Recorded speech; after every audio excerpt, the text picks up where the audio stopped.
There are many congregations across the country who work together to open their doors to the vulnerable. Many work together to open their doors for a week at a time to provide shelter for the homeless.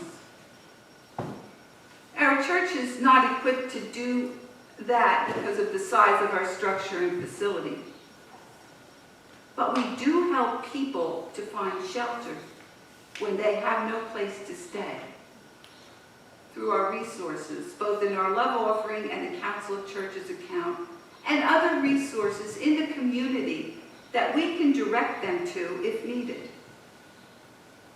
And our food pantry, which began back in the early 1990s, not as a pantry, but as individuals who shopped for families in the community who were referred to us by the school nurse at that time.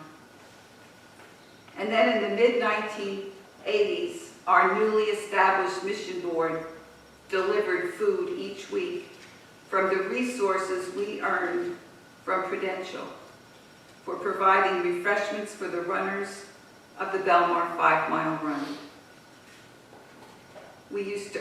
Our mission board used to earn each year $2,000 from Prudential for us to feed those runners after the run. And that lasted us all year.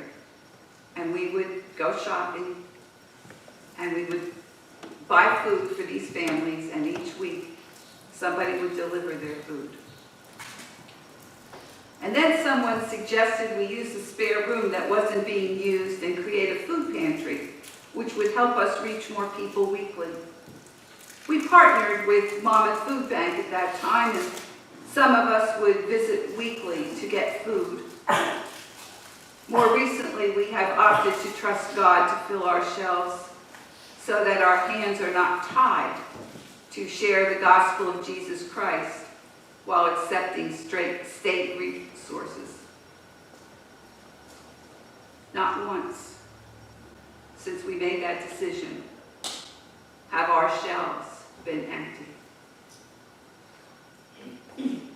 I won't take the time to go and tell you how many places food arrives just when we need it, just when we need food. And from this congregation who gives food every week.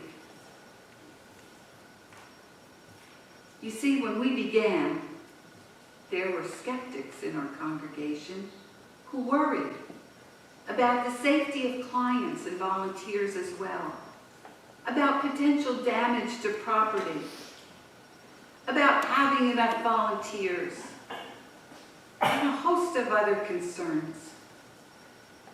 Some doubted if it would make any difference or just perpetuate chronic social problems. I remember one person who asked me back then if we even had people who were without enough food living in our town. Are you kidding me? Through the years, many of us have seen the impact of this ministry and how we have been able to make a difference to many in Jesus' name. How blessed we have been by sharing what we have with those in need.